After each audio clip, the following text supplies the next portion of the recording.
Of all places this could come from, it happened to be from Forbes, which is quite the shock, to be honest. But Forbes, they publish opinion pieces from, from both sides here and there.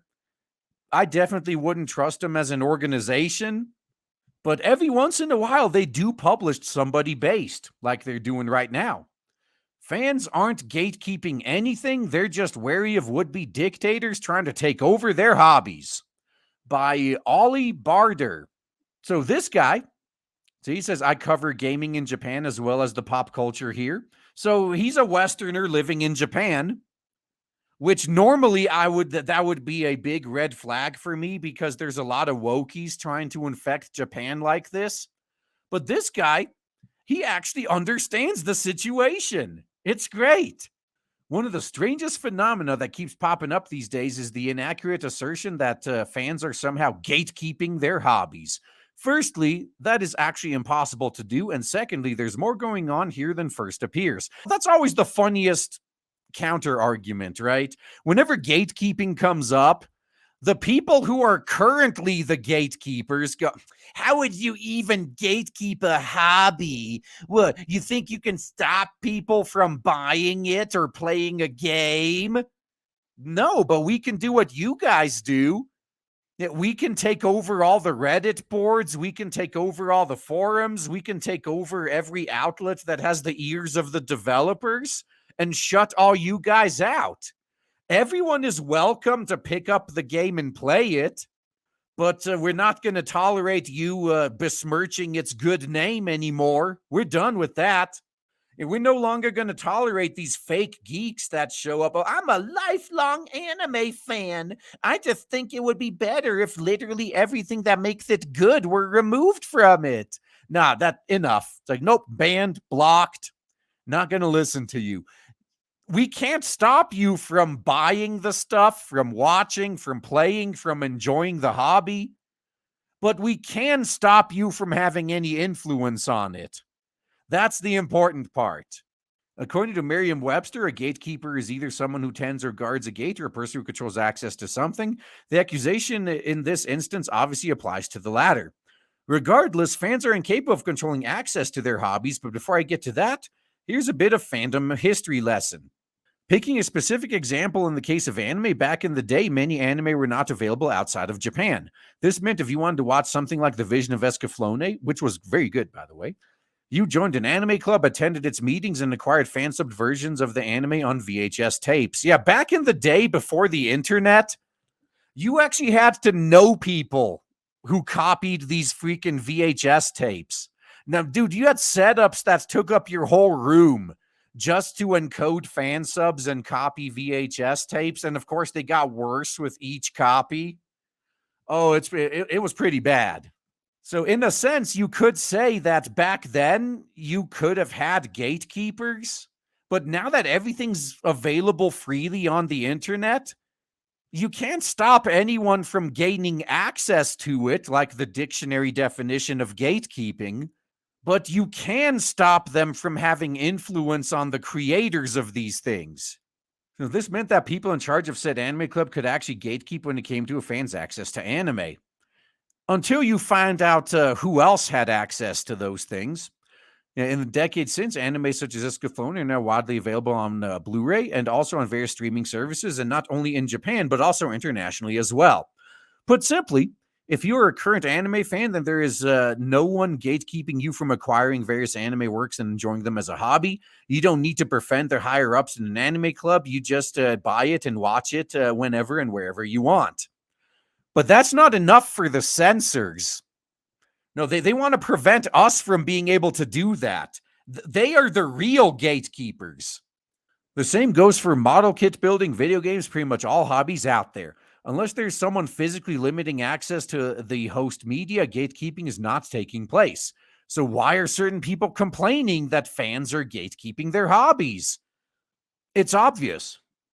They are infiltrators that are mad that there is resistance to their subversion. Well, it's a bit more involved and is not much about the hobbies in question, but more about controlling various fandoms. Going back to my anime example, when I originally got into anime all those decades ago, the size of the international fandom was relatively small. These days, though, anime is a global pop cultural phenomenon. And that's a double edged sword. Like, it's great to be able to have easier access to it. It's great that the people who make it make more money. But unfortunately, now we have to deal with all the fake geeks that pretend to like it just because it's popular now. And the moment it's not popular anymore, they're going to ditch it like a bad habit and move on to the next thing. But damn, are they going to do as much damage as possible while they're here? This means that there are a lot of anime fans out there, and the fandom itself is consequently influential in an industrial and cultural sense. So the accusations of gatekeeping are being used to leverage access to effectively run each fandom and acquire power as a result. And always remember, the types of people we're dealing with have made it clear that they want us gone. Like, there can be no coexistence. If you let them in, you let them take over your hobby, you let them take over your fandom, they will destroy it and they will kick you out of it. If you lack the balls to kick them out, then you yourself will end up getting kicked out soon enough, and you deserve it, to be quite honest. We have to keep these bad actors out. They've already told us that we can't coexist. There can't be compromise. So we have to choose. One of us is going to have to go. It's either us or them. And if you're not willing to kick them out, bye, because you're going to be gone soon. This is why there's a great deal of pushback from fans on this, not because they want to stop people from watching anime or enjoying other hobbies, but to make sure these hobbies remain open to all and not descend into some kind of dictatorship. Yes, we are keeping out the Puritans that want to censor and destroy our stuff. That's all this is. There is no compromise with censors. None. The reality is that fans love having people they can talk to in depth about their hobby. This kind of involved and almost studied discussion of a hobby is actually what keeps various fandoms ticking along. And once again, most of us are learning this was a double-edged sword as well. It was real nice seeing the stuff that we loved finally get the popularity and attention we thought it deserved. But then all the bad actors started coming in. Like, you guys who play Final Fantasy XIV are experiencing this right now. The most toxic elements of the World of Warcraft community are now seeping their way into Final Fantasy. How has the game been recently compared to before the World of Warcraft players came in? This means it's not in the interest of fans to limit access to what they care about. And if people are genuinely curious about a hobby, then fans almost always tend to offer their help and insight. Yeah, these days I'm very selective who I offer it to. Like, if someone that I know is a Puritan is showing interest in anime, I purposely direct them towards things that I know will turn them off of the hobby just so they won't bother us ever again. Now, however, when you see someone online or in the real world accuse a fan of gatekeeping, it's more likely that said accuser is not interested at all in the hobby and is actually a power-hungry would-be dictator that wants to rule said fandom with an iron fist. Yeah, you know what the gatekeepers are actually doing in this case? Man, I can't believe these people are standing in the way of me ruling with an iron fist. How dare they? Yeah, we have to keep these people out. Again, there's no way we can stop them from enjoying the hobby, but they aren't actual fans anyway. They don't enjoy it. They're fake geeks. If we stop them from gaining any power in these different fan groups and communities, they will leave because they have no interest in the medium itself. How many times have you seen people do this in both gaming and anime? Like, they get power checked one day and they're like, fine, fuck you. I'm done watching anime. I'm done playing video games. I never liked it anyway. It's all a bunch of pedo shit, or this has always been nothing but a bunch of like over the top violence. It's not even fun anymore. Like, yeah, we know you never liked it. That's why we kicked you out. These days, though, these fake geeks have been outing themselves more and more. Like, my favorite is the recent one. Well, recent. They've been doing this for years, but it's finally made the mainstream media, where you got all these fake geeks coming to us anime fans.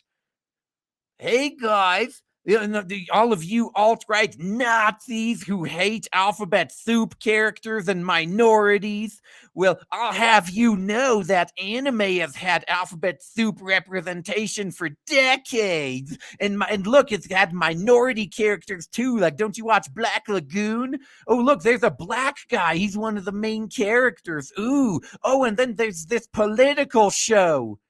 Oh man, I bet you alt-righters hate it now.